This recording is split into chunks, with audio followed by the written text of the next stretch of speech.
Yes, as Mo said, I'm an engineer by background, but I would like to think I've evolved a little bit, and so naturally I just am going to need to move around a little bit. So I've got, I don't know, 100 slides. How long do you want me? Just kidding. So Mo told me to talk about 30 minutes or so, but I would encourage all of you to jump in. Go ahead and raise your hand or whatever if you want to ask something or want some follow-up, because I do have like 30 slides, but I'll try and blast through those and go quickly through. So let me start with the bad. Traffic crash data. So within Orange County, or within the US, we see over 35,000 people killed in 2015 in traffic deaths, traffic fatalities. Not just bike or ped, but riding a motorcycle, riding in a car, it could be on a train, what have you. All sorts of traffic deaths. And so that's a 747 airliner holding about 400 plus people crashing every 4 days. So who here sees news articles about crashes, and what do the crashes always say? What's the terminology? I want to get at words matter. What you see is traffic accident on the 405, traffic accident on Jamboree. It's not an accident. There's a thing in my industry that it's a crash, not an accident. An accident is my son spilling milk. A crash in a car or on a bicycle or hitting a pedestrian is something that's preventable. It's not an accident. Accident implies that it just throw your hands up, it's the Lord's way or whatever, it just was kind of a fate thing. That's not the case. We want to think about it differently. So I impress upon all of you to talk about it as crashes or collisions. Stop using the word accident related to traffic deaths. So then within 2015, we saw a spike. Numbers went up a bit. The bike and ped increased 10, 12%. And then in Orange County, the latest data that I actually have access to is 2013. In that year, 185 people killed, 5%, so that was, I think, 9 people were riding a bicycle, and then 28%. So there was about 50, it was, I think, 52 pedestrians that year. So within my business, I'm the Active Transportation Coordinator at OCTA. Not the bike coordinator, not the pedestrian coordinator, covering both bicycling and walking, mostly on a planning front at OCTA. Historically, we see a lot of energy and interest in bicycling, but the topic really needs to be broad. And in reality, you would say, given the fatalities, my energy should be about 3 times as much related to pedestrian safety than bicycle safety, just given the numbers of fatalities, right?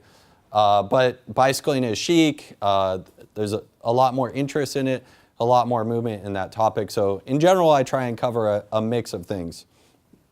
Okay, so that's the somber. We start with that. The photo on the right is a dreadful thing that I could go into more details, but we see a lot of that throughout Orange County. A lot of affected people. Maybe some of you have been involved or had some incidents. It is unfortunate and it's preventable. Okay, so then let's start talking about the good. And I'm going to cover today 5 E's and then maybe talk about the 6 interspersed, hopefully. So the first is a lot of what I do and what I come from is engineering. So the good is within Orange County, since 2012, local cities have secured almost $90 million to improve our infrastructure, mostly for bicycling, but also for walking. That's in 3 buckets of major grant sources. The first one is the ATP program from the state of California, and the second one is the kind of wonky named Bicycle Corridor Improvement Program, which is from OCTA, funding money that we make available at OCTA. So that's the good. So your cities are putting money towards this topic. How do we figure out where to put our infrastructure funds? Well, OCTA tries to do a lot related to this topic. One example is our regional Bikeways program. So since 2011, our staff got together with different city staff and advocates and community members and elected officials and said, if we were going to develop a regional bikeway network, where would it need to go? What are the big destinations like UCI, like a major shopping center, like major employment centers. Where are those places? And let's draw lines on the map and stop thinking of Orange County as 35 different cities and county instead of 35 balkanized places just as one county. So we started ignoring the city boundaries and drew lines on the map and came up with this map, the Regional Bikeway Network. So the map on the right is relatively small for all of you. It's on our network. All the information is available on OCTA's webpage. But there's solid lines, which means existing bikeways, and dash lines for future, things that we'd like to see connected somehow. And then the dollar amount for that remaining network to build it, another $400 million. So just the backbone network, just that regional core, not me going to the grocery store or me going to my kid's school, not necessarily those localized networks, but just the regional network. So there's a lot to be done. There's a lot more. When we did the regional bikeway planning, we talked a lot about the types of cyclists. So look at this map and think about who you are personally. Are you the 1%? We've done surveys and we said we've got about 1% of bicyclists are categorized as strong and fearless. That is the crowd that will ride in a snowstorm to get to work or school. They can figure it out. They've got the gear. They're skilled enough and practiced enough. They don't care where what the weather or what the situations are like. Or they also will mix it up with car traffic just fine and have no problem with that. 7% are enthused and confident, a crowd that probably is riding more frequently, but yeah, when the weather is really terrible or they really avoid certain routes, then they might choose differently. Then you see 60% interested but concerned. So I would venture more than the variety or the mix of this room is that interested but concerned. Probably most of you have a bicycle in your garage or at home somewhere. Maybe it's a little flat, maybe it's a little dusty. You'd like to ride more frequently, but you're concerned about your personal safety relative to what? To car traffic. So interested but concerned, if I'm a marketing person, this is my biggest market. I want to grow more bicycling activity. This is the market to think about. So when we developed our regional bikeway network, we said we want to think about the interested but concerned. The audience that might ride, but they're concerned about that personal safety issue. And 33% is the no way, no how. I don't have a bike. I don't care. I'm not going to ride a bike. I'm not comfortable, right? That is still a segment of our population. And when you look at the images on the screen, right, the guy on the left is wearing Lycra. He's riding to downtown LA. He's mixing up with car traffic. It's not a dedicated bike lane. That guy can tough it out. He might look a little bit like me, but you might be correct in assuming that's me. The people on the right is everyone else, right? My wife, my mother-in-law, my kids, my coworkers, all that other interested but concerned audience that says, yeah, I'm not going to do that stuff you do, Paul, but maybe on the weekend, maybe with my family on a trail, fully separated from car traffic. That's our desired audience. That's our market. A lot of the work, I just wanted to throw this up real quick, is we try and account for data. Being I'm at UC Irvine, I want to talk about data. We try and account for things where we can, but we also do a lot of work to get input from the community. So that might be people that ride on a regular basis and help us with routing, or people that just say, well, I would here, but I want to know what that finish the statement is from people. So we get the more input. If we just exist strictly in data, then we're not going to get the whole story. So we mix up a variety of things. And this map in particular is within the foothills area of Orange County, we call it. So Irvine, Tustin, Orange, Villa Park, Anaheim Hills, and Yorba Linda. So each dot represents a bike crash. And this map was probably 5 years of data. So 5 years of data, each one of these would just be a bike crash, not necessarily a fatality. And it's pretty easy to start spotting roadways when you stare at these types of maps. I love maps and I stare at them all the time, and I think it's quite telling when we look at these types of things. You can identify what the big streets are and the places that are not very attractive to ride a bike, but they have destinations and people go there. That's where crashes are going to happen. Hey, Paul. Yes? Are those crashes bike car or bike pedestrian or bike skateboard? Typically, bike car. That's the majority of it, yes. Okay? Do you know what those areas are? I think, like, is that near campus, the bottom right? I don't have a pointer. Yeah, so you get the Irvine core in between Jamboree and, say, Jeffrey. So a lot of people riding bikes just in general throughout the city. So that reflects what? Just people are out and about in Irvine. Irvine does have a network, a lot of off-street trails as well as on-street trails. So that might indicate much more that there's activity within those areas. And then in orange, the band going east-west is Chapman. So I get a lot of people go, well, why are the bicyclists riding on Chapman? There's no bike lanes, there's no shoulder, there's no nothing. And I say, why do you go to anything on Chapman? There's destinations, there's land uses. My favorite donut shop, right? The pancake house, all those different things, those are destinations. Or it might not be that I'm going to frequent that business, but I work there, right? So people still need to get to those places. Bicycling isn't always just about recreation and taking the less heavily traveled route. It's going somewhere. It's a primary mode of transportation for a lot of people. So you get Chapman, which I'm that guy. I'm that strong and fearless, and I don't ride Chapman past a certain point. I don't, right? Like I'm thinking that's just not going to happen. There's a couple roads, Tustin and Chapman in this area. Tustin is the north-south, just west of the 55. Those are streets that I avoid, even if I'm trying to go to a destination on there. So those are the most obvious ones. And I would say in general, that's people that are going to work that get hit, or people that are going to those businesses and get hit. Okay, let me keep going. All right, so now what's next? I talked about the regional bikeway system. I talked earlier about all the collisions and fatalities. The next thing is a countywide active transportation plan. So there's been a lot of work at OCTA for regional bikeways. A lot of the cities have done work on local bikeway networks. Now we're going to create an active transportation plan that will roll in all that bikeway planning, but also spend some time, a lot of time, on pedestrian analysis. So we want to get deep into the data. We want to get public input for people to tell us where are the places, where are the areas throughout the county that could get better for walking. And we can hopefully, in the long run, we can reduce those injuries and fatalities. Bless you. Oh, did I? Yeah. So what did I miss there? Skateboarding. Skateboarding is definitely qualifies, yeah. So Mo reminds me to not just skip over rolling devices, right?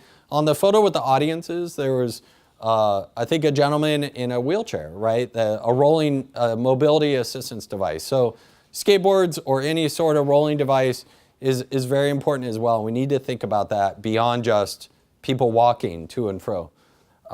So we're getting started on this. It's about to begin. I'm having my kickoff with the consultant next week or in 2 weeks. Okay, so a lot of my work is engineering, but also I'm going to dip into some of the other things that we do. I want to talk about evaluation, another E. Here's a good example of how we don't have data about bicycling or walking. This is a map from the Newport Beach Bicycle Master Plan prepared a few years ago. In this, we show bigger dots for where the bicycling activity was observed. Volunteers went out and they counted bicyclists during a certain time frame. The bigger dots means the highest frequency. So the location that saw the most was pretty much where the Santa Ana River joins with Coast Highway. We had a location there, and then there was a big one over here with East Bluff going into Back Bay. So at those locations, they naturally fit with off-street trails, really strong off-street trails that a lot of people enjoy riding.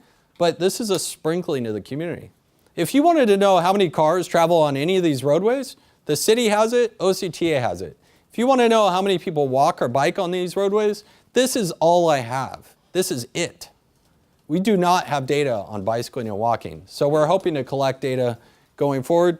The point of that is exposure rates. We don't really know, we know the volume of collisions, but how bad is it? That's a question that we have. We've tried to get some data. Strava is an app that bicyclists would use or other people exercising to be able to track their activity. Distance walked, distance bicycling, that kind of thing, swimming, all that information. We actually purchased some of the Strava Metro data that is available, and then modeled it. And our GIS guys wonked out on this for a bit. They modeled what Strava told us, and then they also modeled it using our typical traffic analysis models. The two don't match at all. So another indication that we just need better information. And one of the problems with the Strava data is it's a self-selecting audience. It is not the broad-based audience. It is not the people that are riding on Chapman. It is not the people that are in Santa Ana, for example. A lot of North Orange County, as I explain it, is dark on this map. It does not reflect reality in terms of how many people are out riding. So, as a result, we wrote a grant, and we're going to begin a study at OCTA to figure out roles and responsibilities. What is a good role for OCTA to help collect data about bicycling and walking? What type of technology would make sense? Where would we collect that data? All that's about to begin because we got a grant for it from the state of California. And then another grant that we wrote is to go out and look at all that crash data, all the bicycling and pedestrian crash data, and try and look for trends. So we're calling it the systemic safety analysis. So we're going to really categorize all the collisions based on where they occur. Is it a 4-lane road or a 6-lane road? Was it a neighborhood 2-lane road? Was it a major intersection, a traffic signalized intersection, or some other thing? Did it occur most frequently on those places at night, on the weekend, whatever? Like really dig and slice and dice all that data, and then try and come up with what are good infrastructure solutions as well as non-infrastructure. So infrastructure is paint and concrete type things. Non-infrastructure would be education or encouragement campaigns. If we found it's a certain demographic, language barrier issues, or so-and-so just moved here and back home, they tell people to ride against traffic, right, as a bicyclist, or as a pedestrian that you could cross anywhere.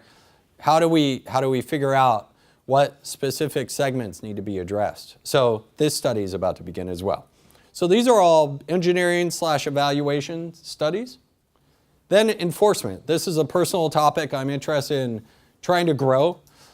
So enforcement, we talk a lot about engineers making things better, people analyzing data, but the police are on the ground every day patrolling the community and trying to figure out where to spend their resources.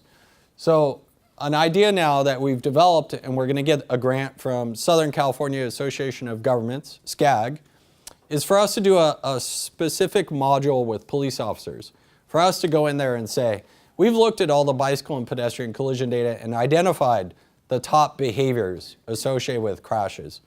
They're probably things that we would expect. Motorists not yielding to pedestrians in the crosswalk. Motorists speeding. Bicyclists riding against traffic on the wrong side of the street. Pedestrians crossing outside of a crosswalk or mid-segment and not in a good location, essentially. What behaviors are there? And then do kind of a refresher for bike and ped laws.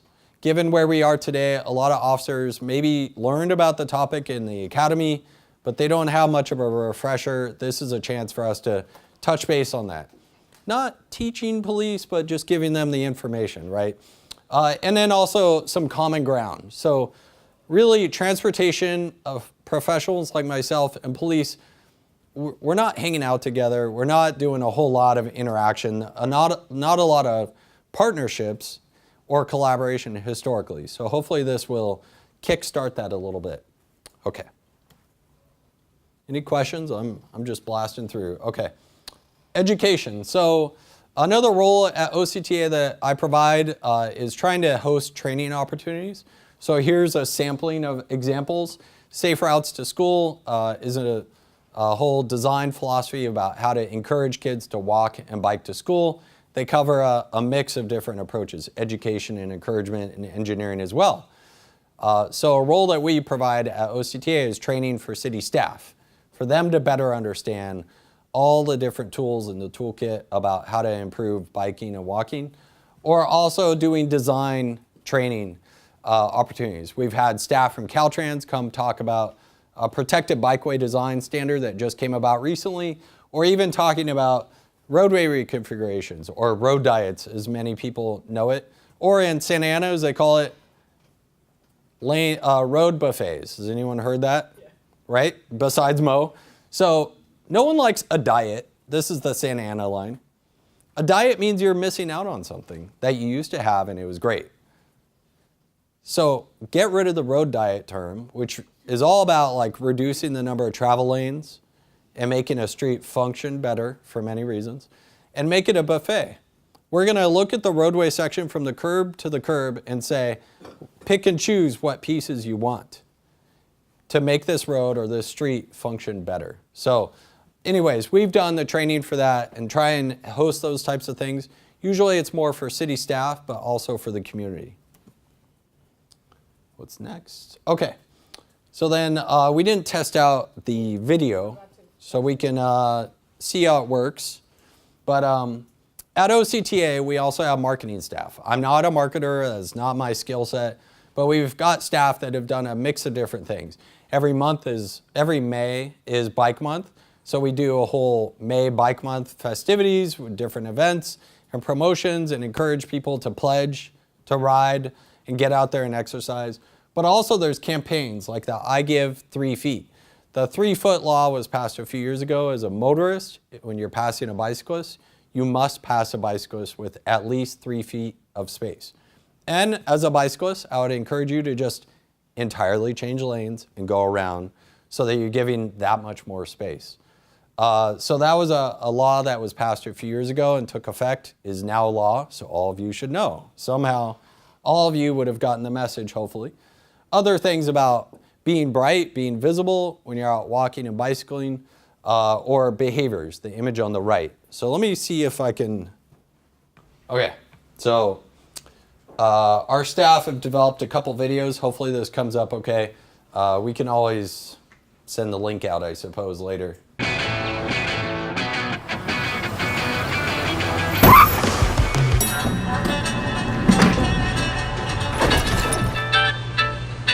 Let's all go to the lobby to get ourselves a treat.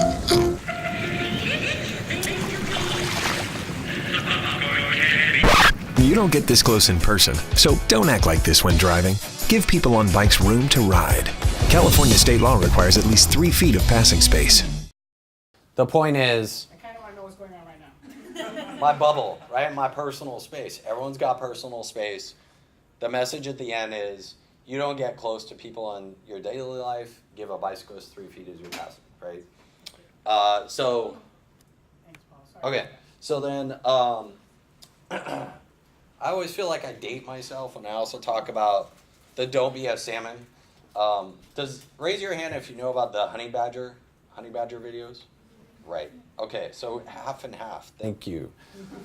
I've spoken to high school students, and they look at me like I'm crazy when I talk about the honey badger. So the bike salmon video, the upper left, the message was don't be a salmon, which is going upstream or against traffic. Don't ride against traffic. We found that was a good 30 to 40% of all bicycle crashes throughout Orange County. So we had a video for that one about the bike salmon, and it showed a salmon, and it was the same guy that narrated, the same guy, Randall, that narrated the honey badger video.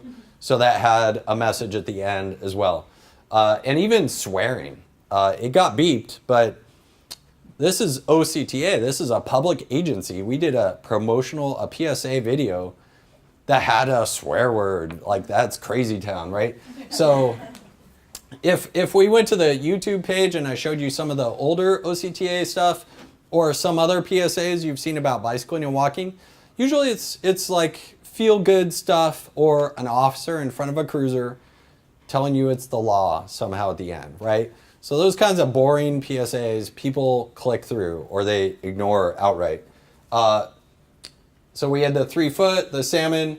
The good point is, when I look just at the YouTube page for these videos, I've highlighted, people say like, yeah, this was the first ad I didn't skip. Something that still caught their attention. Our goal was add some humor, something that people will share and actually would be interested to watch. Only at the end do you get a little bit about a bicyclist. You guys saw the 3 foot video. It was just all these other personal interactions. Only at the end was there a bicyclist. So we caught you right at the end, it gets into it. So our marketing staff have been able to push the envelope a little bit and get creative on developing those. So I'm happy to say that. Let me keep going. So then encouragement. So I've got, we had the boards down here. Pull this up. This is the, SCAG created this. Where's their logo? It's down here, real light. SCAG has developed this Go Human campaign. This is their branded Just Do It, right? Nike had Just Do It when it probably came out. It probably sounded a little weird. Now it's just commonplace. SCAG is aiming for the same type of thing with their tag Go Human. So the Go Human campaign is all about encouraging bicycling and walking and trying to improve safety. So SCAG has developed these boards and marketing campaign about personalizing and humanizing the interaction for people, for interaction with other bicyclists or pedestrians. So there's a mix of different boards here. And SCAG is, so they've done a marketing campaign, but they've also done these different events. So here you see in the city of Westminster last year, a location where there was this big intersection in a neighborhood, four-way stop. For a day, we tested out a roundabout. The woman on the rollerblades is one of the members of the teen council. So I was there that day, and we had the teen council actually build the roundabout, right? We gave them a general, like, it needs to be this big, and we chalked out the lines, and then they got to assemble all the pieces and have a role in that. So the Go Human event in the city of Westminster tested out that roundabout, also a protected bikeway. Who wants to ride on this street in front of that trash truck, right? I don't even, yeah. And I might be that that 1% crowd, like strong and fearless, but that's crazy town. No one wants to do that, right? So we took this street. This is Hoover Street in the city of Westminster, and for the day, tested out a protected bikeway. All we did is put up some flimsy barriers and some trees, and you get this person riding this protected bikeway, a two-way bikeway. It's still on the street, not on the sidewalk, not an off-street trail. He was willing to ride that. And the first slide showed a whole family of people. I think I've got more. Here's another angle. Yeah, so this, I show this photo because I love it. This family would never ride Hoover Street on any other day except for the day that we did the Go Human event and we tested out the barrier. So the fact is, when we talk about that 60%, the interested but concerned, they will ride on the street if you give them some sort of barrier. So then what I'm doing with engineers and other city staff is figuring out how do we make something like that go from temporary to permanent, okay? And SCAG, through the Go Human events, is trying to get the word out and try and let cities test these ideas. So the good news is there's more to come. In 2017, we're supposed to have multiple events in all the cities that are listed there. And no joke, in Garden Grove on April 1st, they're going to do an event as well. It'll be their third Open Streets event. They've actually done two already. Yeah, we call it Open Streets. It's closed to car traffic, but open to everyone else.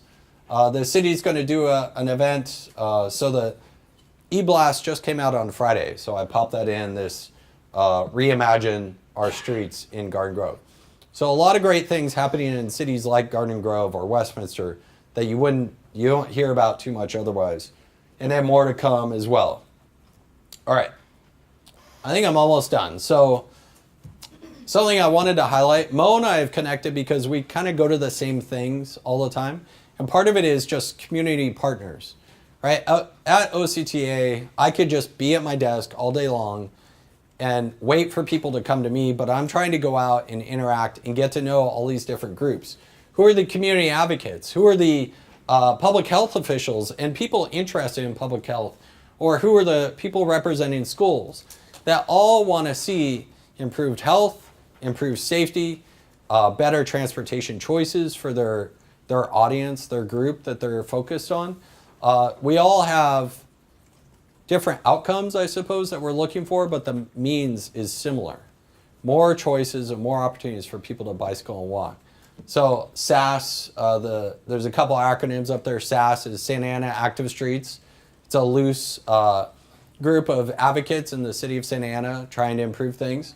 And then KPOC is Community Action Partnership of Orange County. I think they're much more focused on food and housing, but then they've kind of been pulled into transportation as well. And then AHOC, Alliance for a Healthy Orange County. So you've got a lot of people focused on public health who realize active transportation and physical activity is super important. So they're getting a seat at the table and talking a lot with us. Okay, and then here's my call to action for all of you, right? You're not just students, you're members of the community. There are all these different ways for you to be involved. Speak up. We're about to begin our active transportation plan. So be involved, keep track, just get on the distribution list, look for activities or opportunities, or look at our document and comment on it. Or look at a document that's now publicly available. Caltrans just released last week their statewide bicycle and pedestrian plan. It's much more of a policy document for the organization for Caltrans, but it affects all of us in different ways. Caltrans doesn't just focus on the 405 or the 55, but also streets like Beach Boulevard, Coast Highway, Laguna Canyon Road, all those streets that have a number associated with them pretty much are Caltrans run. So you can comment on that. The link is there. It's relatively easy to find, statewide bike and ped plan. And comments are due March 10. It's just the draft document at this point. And speak to your representatives. So I have a board of elected officials. They're generally city council members from throughout Orange County. They are only going to push and support my activities if they hear from their constituents. Same thing on the statewide level or the national level. If you talk to them, just like there's a lot of discussion about calling your representative for a whole mix of reasons right now, the same thing you could do as well about improving bicycling or walking in your community. As long as they actually hear some of that from their constituents and they know it's important. And then attend things like the Open Streets event and other activities that occur throughout the community, or engage, be a part of a local advocacy group. I know as a consultant in the private sector, we typically were hiring staff who were out there. They were participating in the community above and beyond class, right? Here at UCI, you're only getting so much, but going into the community and learning how to wrench a bike or helping organize an activity and make it awesome to help kids, whatever. All those types of things make you stand out from the rest of the competition. So with that, I think I wanted to open it up for questions. Does anyone have anything they want to, burning questions they want to ask? Yes. So when you look into doing things like creating the safe bike lanes that you showed the picture of that were temporary, what are the most common barriers you face to making that more permanent? Is it like mostly a funding thing, or is there pushback from car drivers, or where are the barriers to making that a more permanent infrastructure? Yeah, right. We've got it on video, so I'll try and repeat the best I can. The question was,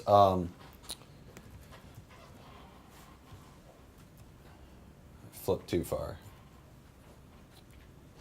So the question was, what are the common barriers to making this permanent, right? This on the screen being a protected bikeway, improved infrastructure for bicycling and walking. And what we see is really within the community, I would say biggest barriers is this common expectation that transportation agencies like OCTA or your city, the best way that they could address traffic is to get me there faster, A to B. How can I drive there faster? And somehow it's going to make my quality of life better. That's going to make my day better. The reality is that is a car-centric thinking, and it's limited to one mode of transportation. So that permeates culture, right? That permeates everyone's thinking. When I talk about being a cultural engineer at this point, I'm talking a lot more about psychology and people's thinking and what's normal and what's not.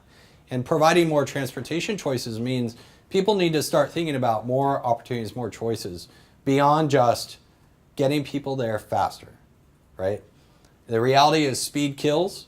There's a lot of data to point that this would be great and this would improve the community. But the resistance we're going to get is, but that's going to make traffic hell. And I would say, fine, that might be okay if this city says, I prefer, or I would prioritize bicycling and walking, And we need to provide something on this street, right? Every city needs to figure out where they are relative to policies and what's most important or where they need to prioritize things. And historically, as a traffic engineer or in the business, we've prioritized people driving fast and getting somewhere quick. So there's a lot of kind of cultural norms that we need to get over. The reality is there is money for these types of things. The cities that work with the community and they identify the best places and they make a policy decision. They say, I'm okay with what traffic impacts might occur there. Or even if there's none, I still see cities that are resistant to this because it's kind of a new crazy talk, right? There's just not a lot of it happening. We're not repurposing our streets a whole lot. So a lot of natural resistance to this. It's not a routine project. If a city came to you and said, hey, we're going to widen this street, the typical reaction is, great, it'll make my life better. In reality now, what I'm suggesting is that the cities look at their streets and say, where can you actually reduce the number of travel lanes and still make life better for your residents and your community? And so because it's not routine, we were kind of turning things around, there's a lot of resistance. And it's more psychology and social norms than engineering issues or funding issues. Okay, next. Anyone else? So I kind of just want to talk more about that because I think the difficulty as a driver personally, if you're commuting, it's hard to argue, like if I worked and lived and spent 75% of my time in Irvine, I would be on board with that. But I think to say that it's okay if traffic increases, it then doesn't that sort of, it puts pressure on those who leave the city to go other places. So I think in line with that thinking, you also need to possibly take into account, maybe we need to improve like public transportation. You bike to the bus. And then I think it's unfair to drivers then, because we're not just commuting 5 miles, you're commuting 30, 40 miles, and you're leaving the city. So, I mean, is that, I could see how that would be like a big issue for pushback, because that's a very, bikers tend to live and work in the same area. It's hard to like bike more than 10 or 20 miles in the morning. So is that kind of a problem, like a viewpoint you guys take, like in regards to like using public transportation as well? So definitely. So then what's becoming quickly apparent, right, is there's all these like balancing issues, right? So we talk a lot about trade-offs. So if you say, well, Hoover Street, the volumes on this street are not really tremendous. Actually, if we reduce a travel lane, the street will still accommodate the traffic volumes that are there today. Those are kind of low-hanging fruit opportunities. The more challenging opportunities or situations is where you have high traffic volumes on a road, and it's really going to be up to that city council, that community, to say, we're okay with a certain roadway, whether it's Chapman or 17th or Tustin Avenue or Irvine Boulevard, having more traffic because we want to better balance or we want to better accommodate other modes. The reality is that historically we've just said, forget all those other modes. We're going to prioritize things for people driving a car. And it's a self-fulfilling prophecy that then no one wants to ride a bike anywhere. No one wants to take a bus anywhere. No one wants to take the train. Everyone says all these other choices really lag and they don't function as well. So then you get a lot of good policy discussion that comes out of that. Then you start thinking about, well, where are people going to and from? And what choices are there? And why is cost of housing really affecting all this? Why does that matter so much? Or how do we link with our transportation system? Right, the iShuttle links up with the Tustin Metrolink station. Well, so how much does that work for everybody, right? Or maybe I could take Metrolink into downtown LA, but there's no Wi-Fi on Metrolink, so I can't really work when I'm going to work. How can we make those things better? All those things are all interrelated and connected and are much more of a policy discussion. Yeah. Other questions? In the back. Hi there, my name is Sophie. A few weeks ago, we had a speaker from the OCTA Healthcare Agency, Megan Deere. She was the one who was working with safe routes to school, and she mentioned that one of the main barriers to people walking or biking was not so much physical barriers, such as like road condition, but it was that drivers were terrifying. On top of the videos that you mentioned and some of the